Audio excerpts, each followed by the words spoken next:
Comme je l'ai dit précédemment, oui, avec Epaïnet, d'habitude, on traduit des expressions, moi en ma langue maternelle, en turc, Epaïnet en langue fon.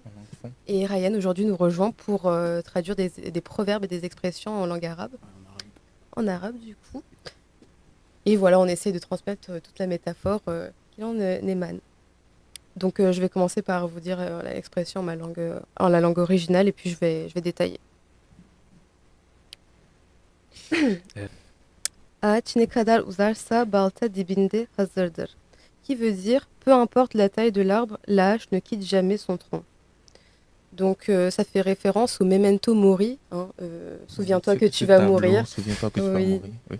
Donc qui remonte à l'Antiquité. D'ailleurs, plus je traduis des expressions, je sais pas toi, mais plus j'arrive à plus me l'accaparer et plus je traduis plus mot à mot. Genre j'arrive à plus sortir de ce mécanisme.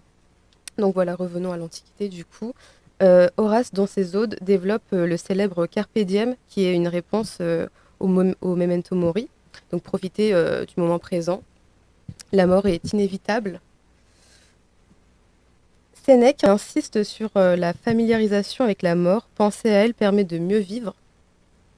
Là, on va faire un bond à la Renaissance, notamment avec Pierre de Ronsard qui a dit « Cueillez dès aujourd'hui les roses de la vie ». Dans la Renaissance, on a la peinture baroque de la nature morte, l'allégorie de la vie humaine avec la tête de mort, le sablier et je sais plus ce qu'il y avait à gauche, je crois des roses. Et voilà, symbole de la vanité humaine. Ensuite, pour la période classique, du coup, on a Blaise Pascal qui a dit « La pensée de la mort révèle la misère humaine et la fuite dans le divertissement ». Donc encore une autre conception de la mort et de la vie. Ça change complètement de Carpe Diem pour le coup. Et avec Baudelaire, au XIXe siècle, on a dans Les Fleurs du Mal une contemplation de la laideur, donc des descriptions cadavériques, avec notamment la charogne, où un couple se balade et contemple le cadavre d'un animal mort. Oui. Et voilà. Grosse ambiance. Oui, c'est pas une expression la plus joviale, mais elle nous remet un petit peu, elle nous enracine. Oui, justement. Mais justement, le Carpe Diem et la fuite dans le divertissement, je trouve que c'est un peu la même chose. Enfin, ça se rejoint. Parce que cueillir le jour, c'est techniquement profiter et se divertir avant la fin.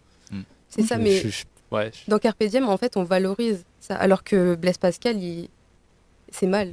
Le Carpe Diem, Carpe Diem, c'est cueille la vie tant que tu peux encore. Je suis pas sûr que Pascal le dise dans le sens où. Pascal, il a une pas vision bien de se divertir. Il a une vision très janséniste, tu vois, genre. Ah bon? Il a une vision janséniste. Voilà. Bon, du coup, ça fait que lui, il préférait qu'on reste tous dans nos chambres et qu'on médite, je pense, plutôt qu'on profite et fasse la fête. J'ai pas passé assez de temps à méditer, c'est ce qu'il me demandait alors.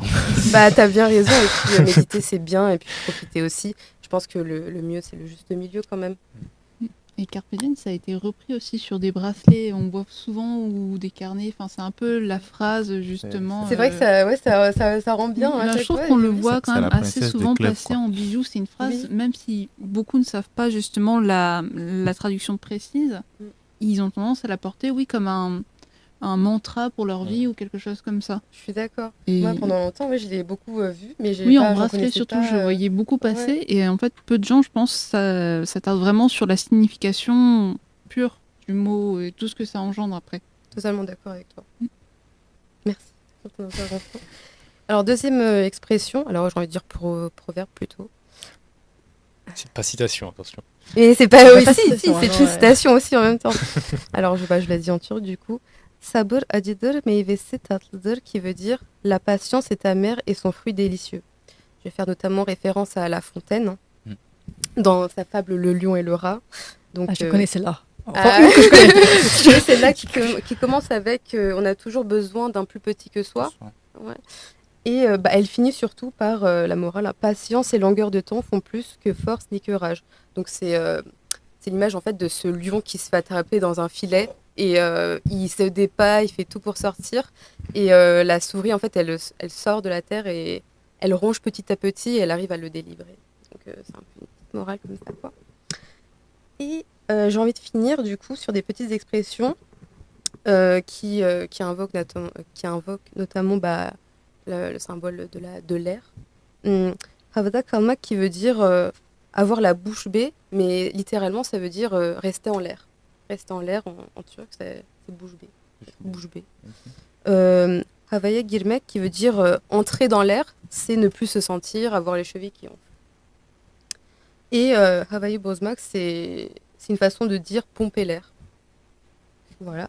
Et on a aussi hayal meyal qui veut dire que tout est flou, mais en turc, on a cette spécificité de quand on tourne quelque chose en dérision ou que quelque chose est pas très clair, en fait, on ajoute un M et on répète le mot. Par exemple, si il fait froid et que on me dit oui, tu devrais mettre une veste et que moi je dis ah non, j'ai pas envie de mettre une veste, je peux dire ah non, j'en veux pas de cette veste, de cette meste.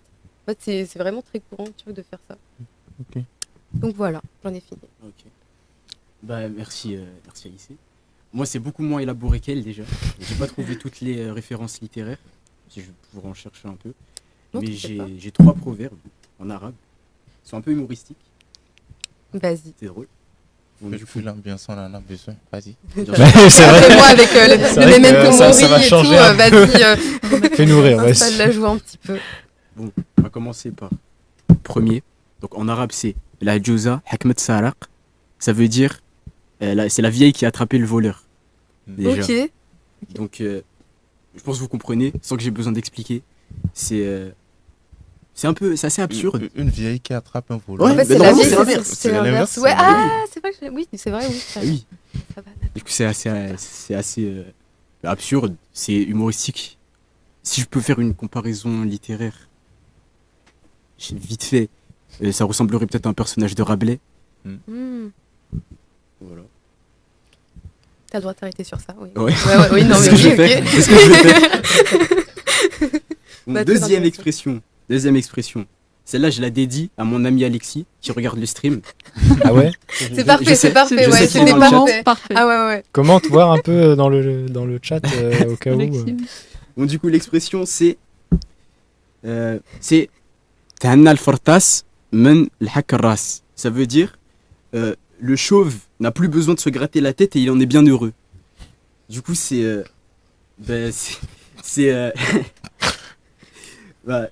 vous comprenez, du coup, encore une fois. C'est Peut-être besoin de petites explications. une petite explication. Oui. Eh ben, Ouais. Ah oui, parce que les cheveux, ça donne envie de se gratter et que du coup, il en a plus. Et du Oui, coup, il a mais moins de c'est- soucis. Oui, mais c'est pas ça le truc principal. C'est genre, quoi qu'il t'arrive, il y a toujours un côté positif. Par exemple, si je te dis fais-toi amputer le bras, t'auras plus besoin de te gratter. Genre, t'auras plus mal au poignet. C'est la même chose. Mais c'est quand même cette histoire de n'avoir plus de cheveux et du coup, non? Ouais, non, mais ouais, si, ouais. C'est ça, c'est ça. Voilà, là, aucune comparaison littéraire, j'ai même pas cherché. Enfin, si je veux faire le mec chiant, les gens qui se font amputer, ils ont quand même des douleurs fantômes Oui, bon. qui peuvent être pires que les douleurs fantômes. Mais Bah Oui, si, oui. c'est vrai. Bah, c'est tu vrai. verras, Après, entre ça, Les gars, ils Bon. doutent. mais oui, on comprend l'idée. Non, bien sûr. Bon. Dernière expression. D'ailleurs, ton pote a bien réagi dans le chat. Il a bien réagi. Il avait mon expression. Il a dit je suis là, oui, MDR. Mais fait du trop coup, rire est-ce la qu'il est Et il chauve met des petits non, messages. Non. Il y a un Je chat lui avec des dédiais lunettes de ça. soleil. Non, mais t'inquiète, c'est une blague entre nous, t'inquiète. Du coup, C'est bon, au cas où. dernière expression, troisième et dernière, c'est passé vite, mais bon, c'est pas grave. La dernière, c'est Sketnalo Dekhel Hamaro. Ça veut dire, on lui a rien dit, on lui a pas fait de reproche, il a fait rentrer son âne dans la pièce. Ok. Donc là, en gros, c'est Son âne. son âne, oui. L'animal. Un âne, l'animal. Ok. Ok, c'est une représentation de il a fait rentrer. En fait, il a dit quelque chose. Non, De pas oui, important. peut-être, mais l'explication la plus courante, ce serait que on a été trop sympa avec lui, on lui a trop donné de bonnes choses, il a ramené toute sa famille, tous ses amis. Ah, il a ok. ok, Pour ok, qu'ils j'ai demandent compris. tous la même chose. J'ai compris. Ah, c'est drôle. Bah, en ok. français, ça On lui pourrait- a tendu le doigt et Exactement. il veut prendre Oui, tout le oui, bras, oui. quoi. Ouais. Et la Il veut crémaille. s'emparer du bras. Il veut le beurre et l'argent du beurre. Exactement, Et la exactement. crémière. Et la crémière. Le cul de la crémière, c'est ça la suite. Oui. Bon, bah voilà, c'était mes expressions. Bah écoute, Super. super. Bravo. Bah merci beaucoup. J'espère De que rien. tu reviendras aux prochaines émissions avec plaisir en tout cas. Et puis- D'autres expressions, quoi. Bah ouais. Ouais, Ouais, ouais. ça me donne Ah, des idées. Tiens, on je peut pas, vais là. chercher moi peut-être des expressions. Mais vas-y, Je vais réfléchir. carrément, mais joins-toi à nous.